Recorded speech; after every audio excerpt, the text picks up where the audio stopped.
Giwacho ni picha maning'eyi no ne udwaro sirkand barwa bar. Bentire adiri wacho. Nikech isewacho maber ni nchuze go mbaka nadko yudo nyaka chike moko chiko monego bed ni ikete kogno. Achiel mar IBC kende mosekete kogno. Koro kare sani mbaka ni uno dware ang'o. Kare ing'eni mar IBC ni kani winjo kaka nyithindo gi wuoyo nikech waonge gi IBC. Koro kata election minyalo time Kenya ka onge. Ting'eni ok wana failed state. We are a state ma is working. Ka wan a failed state to wanyalo tima gik moko. Nitie framework ma nyaka bende time gik moko. IBC ni ka ok okete sani to samoro kata election mar 2027 ok nyal timore nikech gi need at least 3 years mondo gi prepare for election. To sani ne wasetieko 2 years wadhi donjo higa mar 3 to kata jogi podonge.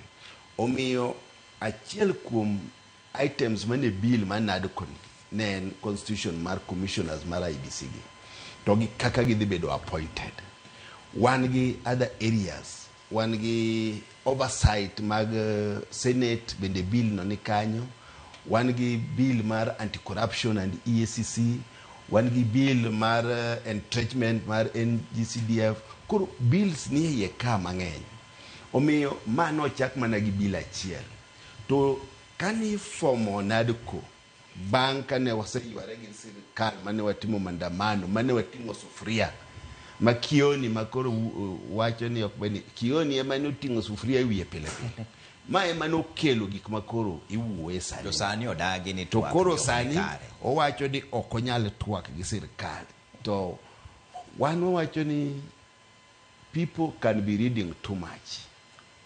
Ni wadwaro mar barwa bar. Hapa ni kawuono aneno statement mar baba wacho ni wach JLC go osegikne ni jopiny ok dwar handshake. Hapa ni kata un bende uneno kuwuoyo to jakom mar ODM Mbadi bende osewuoyo.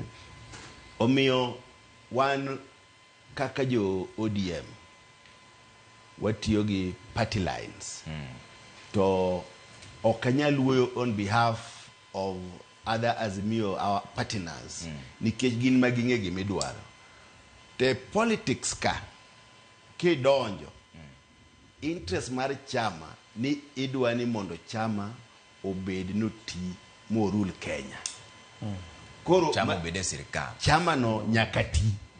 Koro kata odonjo mana gi yo masani ji wacho ni pod en na sawa. Koro wan ng'eny wan gi ideals, chama wan gi ideals ma ok wanyalo weyo. Wa fight for democracy mar Kenya. Momiyo nyithindo gimoro wa gima gitimoni.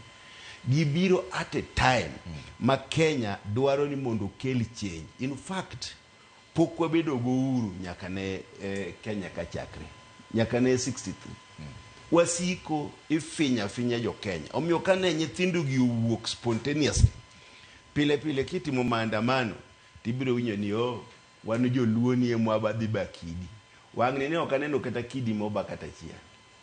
Jomoko wacho ni mago jo Kibera gi Madare. Wang'ni ne gionge. Magi ne nyithi Kenya mowuok nikech gineno ni ngima osedhi mbele. Tang'o miyo ngima odhi mbele. Ngima odhi mbele nikech kuo nodonje e sirkal ka. Jok mokete sirkal nitie CSS moko ka ma jo piny wacho ni nyaka gol magi conditions ma jogi oketo. Omiyo kane baba odhiyo oromo gi jogi gima notero gi kanyo nyoro ne en nadko report.